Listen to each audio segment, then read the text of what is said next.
Rajasthan high court के आदेश के खिलाफ राजस्थान स्पीकर सीपी जोशी की याचिका पर सुप्रीम कोर्ट में सुनवाई हुई। Justice Arun Mishra, justice BR Gavai और जस्टिस कृष्ण मुरारी की बेंच ने राजस्थान स्पीकर की याचिका पर सुनवाई की। इस मामले में सुप्रीम कोर्ट ने हाईकोर्ट के फैसले पर रोक लगाने से इनकार किया, लेकिन कहा कि हाईकोर्ट का फैसला सुप्रीम कोर्ट के फैसले के अधीन होगा।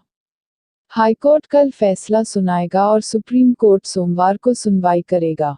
सुप्रीम कोर्ट इस बाबत सुनवाई करेगा कि क्या हाईकोर्ट स्पीकर के नोटिस के खिलाफ दायर याचिका पर सुनवाई कर सकता है या नहीं। सुप्रीम कोर्ट कानून के बड़े सवाल पर विचार करेगा। सुप्रीम कोर्ट स्पीकर के अधिकार बनाम कोर्ट के क्षेत्राधिकार पर विचार करेगा।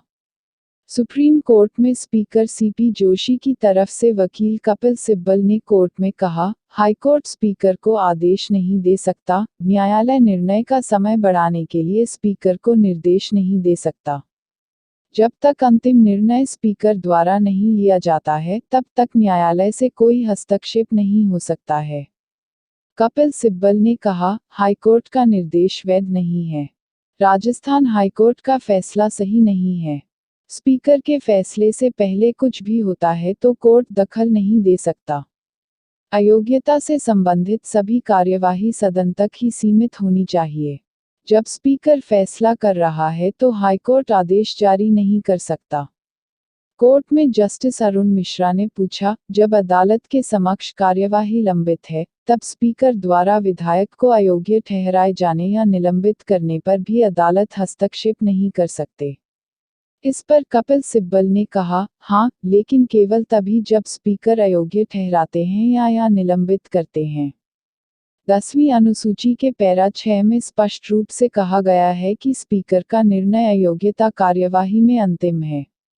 अयोग्यता से संबंधित सभी कार्यवाही सदन तक ही सीमित होनी चाहिए। कपिल सिब्बल ने कहा कि कोर्ट केवल तब दखल दे सकता है जब स्पीकर विधायक को सस्पेंड या अयोग्य घोषित कर दे। अपवाद यह है कि यदि कार्यवाही की पेंडेंसी के दौरान अयोग्यता की जाती है तो अदालत हस्तक्षेप कर सकती है। अयोग्यता से पहले किसी भी कार्यवाही को चुनौती देने के लिए कोई भी रिट दाखिल नहीं हो सकती।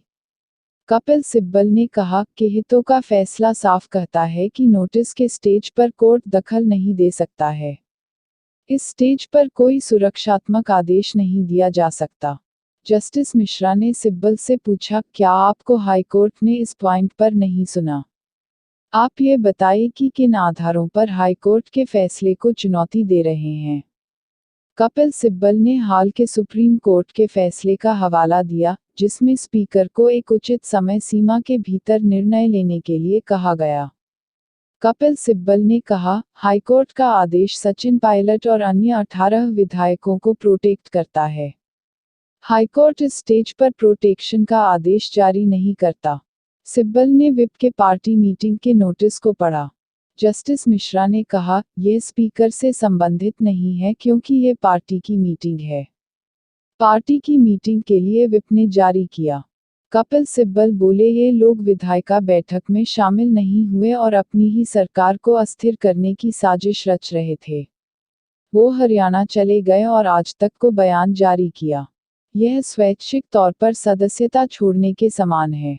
कपिल सिब्बल ने कहा कि चीफ विप ने सचिन और अन्य 18 विधायकों के खिलाफ अयोग्यता को लेकर स्पीकर के समक्ष अर्जी दी थी।